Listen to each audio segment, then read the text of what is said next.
Mesdames et messieurs, en célébrant chaque année la Semaine nationale du handicap, nous voulons réaffirmer une conviction qui est au fondement même de notre pacte républicain.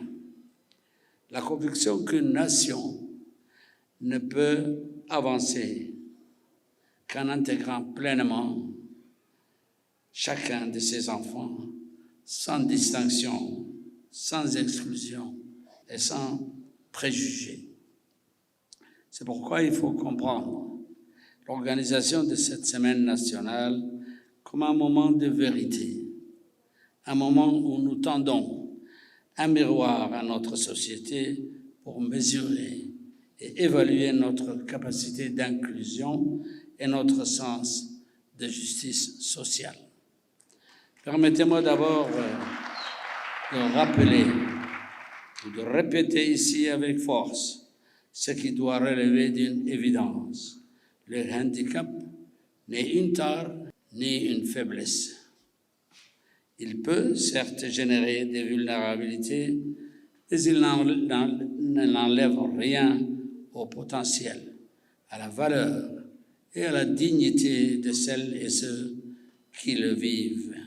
Dès lors, notre responsabilité est d'adapter la société au handicap et non l'inverse. Depuis la création de l'Agence nationale des personnes handicapées, notre pays a franchi des étapes majeures. Nous avons élevé la question du handicap au rang de priorité nationale. C'est dans cette dynamique que nous avons ratifié la Charte africaine pour les droits des personnes handicapées. Par cet acte, Djibouti s'est joint aux nations du continent qui placent la dignité, la protection et la participation citoyenne des personnes handicapées au cœur des priorités. C'est cette vision que nous avons consolidée avec la mise en œuvre de la stratégie nationale du handicap 2021-2025 structurée autour de 3 axes. L'amélioration des conditions de vie, l'accès aux moyens de subsistance et enfin la construction d'une société inclusive. Mesdames et messieurs, comme vous le savez, le handicap n'est pas une réalité uniforme.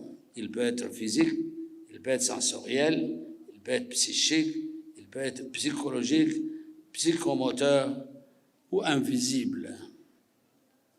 Cette diversité exige des politiques publiques adaptées, différenciées, capables de répondre à la pluralité des besoins. Je salue d'ailleurs le formidable travail d'enquête et de statistiques qui a permis à l'Agence nationale de répertorier et de spécifier les différents handicaps dont souffrent nos compatriotes. De son côté, et pour donner force à son engagement, le gouvernement a mis en place le Fonds de soutien au handicap, ce qui a permis de financer des équipements et des interventions lourdes, mais aussi des appuis ciblés pour les familles les plus vulnérables. Il y va de soi, mesdames et messieurs, que la prise en charge des aspects sanitaires et humanitaires est nécessaire mais non suffisante pour atteindre l'objectif d'inclusion socio-économique que nous ambitionnons.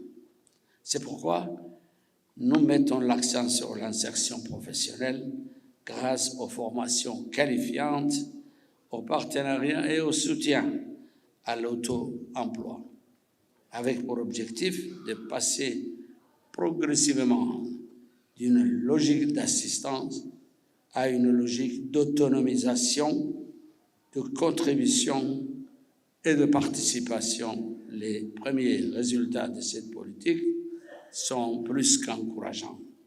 L'exemple le plus probant de cette réussite est sans doute l'émergence de la première promotion des bacheliers non-voyants l'année dernière.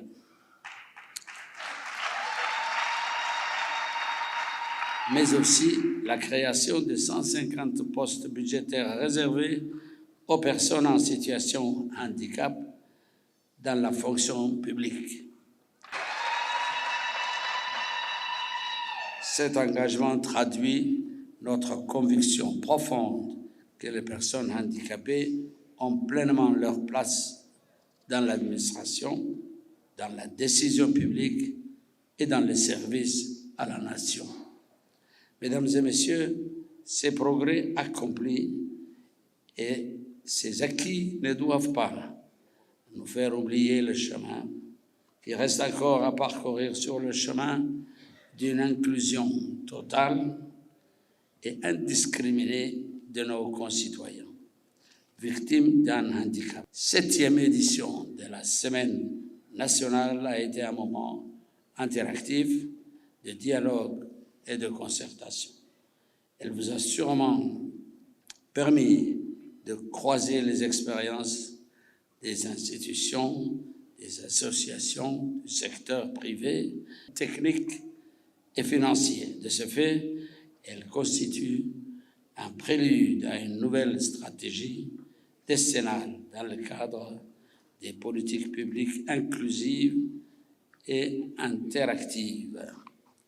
Pour terminer, je voudrais conclure sur ce message d'espoir et d'optimisme à l'endroit de nos concitoyens en situation de handicap. Chers concitoyennes, chers concitoyens, la nation vous voit, la nation vous écoute, la nation vous soutient.